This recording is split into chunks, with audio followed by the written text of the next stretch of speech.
मेरे प्यारे भक्तों, आज हम आपको शिव जी के कुछ प्रमुख अवतारों के बारे में बताने जा रहे हैं। तो कृपया ध्यान से सुनिए और भगवान शिव का अनादर बिल्कुल ना करें। शिव जी का वीरभद्र अवतार भारतीय पौराणिक कथाओं में एक महत्व कथा है। वीरभद्र शिव जी के एक प्रमुख अवतार के रूप में जाने जाते हैं, जो महाकाल के विशाल रूप को प्रकट करते हैं। इस कथा के अनुसार देवी सती का पति और वीरभद्र के पिता भगवान शिव के द्वारा उनका विनाश हुआ था। इस पर शिव जी को क्रोध और उनके तेज तांडव नृत्य से भूमि कंप और तबाही मच गई थी। उन्होंने अपनी जटाओं से निकले हुए बालों से वीरभद्र का रूप बनाया और उन्हें जीवित किया। वीरभद्र को शिव ने महाकाल के नाम से पुकारा और उन्हें अपने सेवक के रूप में नियुक्त किया। उन्होंने भगवान शिव के आदेश के अनुसार दक्ष में यज्ञ को विनाश किया और उसके विरोधियों को सजग किया। वीरभद्र का अवतार शिव जी के प्रतिशोध के लिए होता है और वह उनके अनुयायी की सुरक्षा के तत्पर रहते हैं।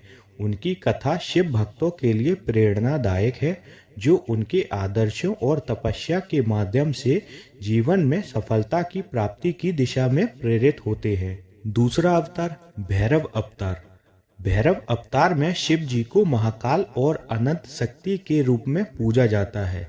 यह अवतार उनकी भद्र काल रूप को दर्शाता है, जो संहार और सृष्टि के साथ वैराग्य और अनंतता का सामंजस्य है। भैरव शब्द संस्कृत शब्द भी भय और रव से निर्मित है, जो उसके भयानक रूप को दर्शाता है।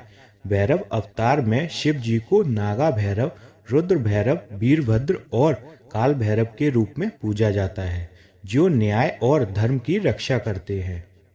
तीसरा अवतार शिव जी के अश्वत्थामा अवतार।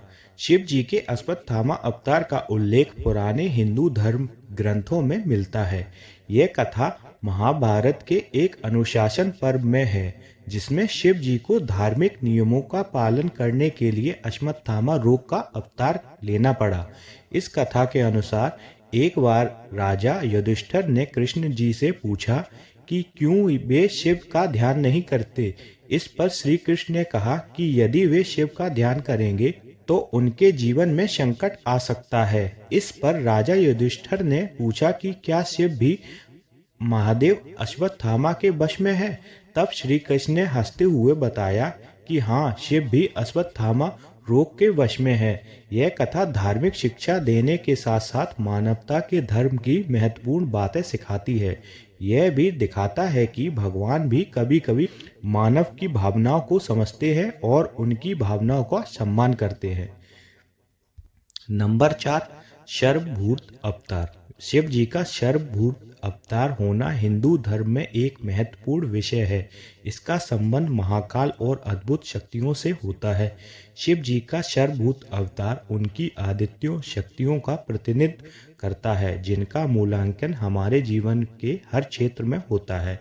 उनका यह अवतार समाज के हर वर्ग को सम्मान देता है और उनकी शक्ति को व्यक्त करता है, जिससे हम सभी का विकास हो। शिव जी का सर्वभूत अवतार हमें समझता है कि सभी धर्म, जाति और वर्ण के लोग में एकता है। उनकी धार्मिकता और करुणा के साथ वे सभी को समान रूप से आशीर्वाद देते हैं। समस्त संसार को उनकी महानता के प्रतीक के रूप में पहचाना जाता है। शिव जी के सर्वभूत अवतार हमें ये सिखाता है कि सभी में भगवान का निवास है और हमें सभी को सम्मान और प्रेम से देखना चाहिए। नंबर 5 ऋषि दुषा अवतार। भगवान शिव के रुद्र रूप के अलावा उनका ऋषि दुषा अवतार भी महत्वपूर्ण है।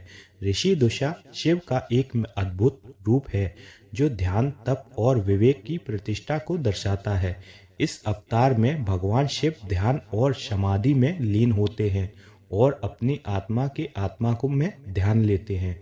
ऋषि दुषा शिव का अवतार तप, ध्यान और आत्मज्ञान के माध्यम से सभी को शिक्षा देता है कि अंत में आत्मा का साक्षात्कार ही उनकी असली प्राप्ति है।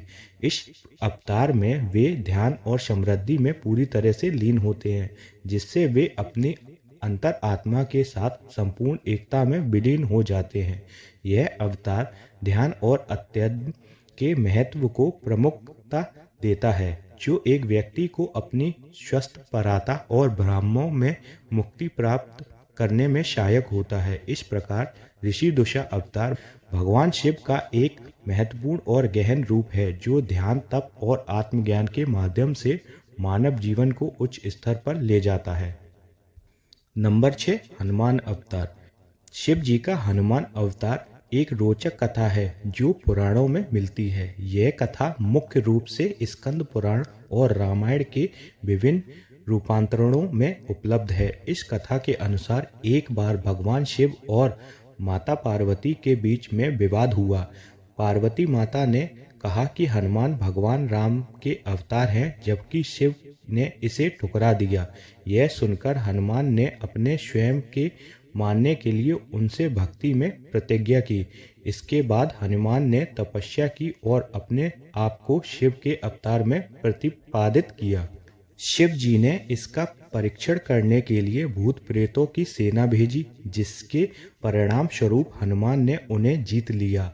शिव जी ने फिर हनुमान को अपने ब्रह्मांड के पास स्थान दिया और उन्हें प्रेम और आशीर्वाद दिया। इस प्रकार हनुमान ने अपने भक्ति के बल पर शिव जी के अवतार में प्रतिष्ठित होते हुए उनकी कृपा प्राप्त की। हर हर महादेव।